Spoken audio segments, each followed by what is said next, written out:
বইয়ের রিভিউ দেখে যদি তুমি ভাবছো তোমার কাছে তো বই পড়ার সময়ই নেই, তাহলে এই বইয়ের ক্ষেত্রে তোমার এই এক্সকিউজটা চলবে না, কারণ এটা মাত্র 95 পাতার একটা বই, যার আবার উল্টো দিকটা শুধুমাত্র ছবিতে ভরা।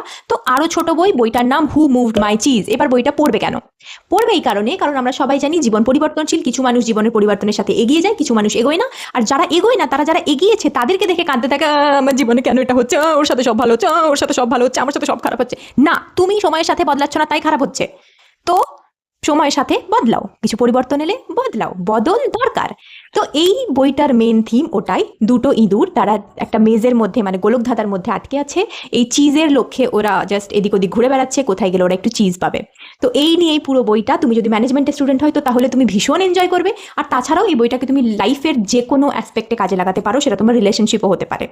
আর এই বইটার সেকেন্ড পার্টও আছে, যেটার নাম হচ্ছে আউট অফ দ্য মেজ, যেটা আমি নিজেও এখনো পড়িনি, যখনই কিনতে যাই আউট অফ দ্য স্টক থাকে। তো তোমরা যদি চাও এটা দিয়ে শুরু করতে পারো, এরপরে ওটা পড়ো।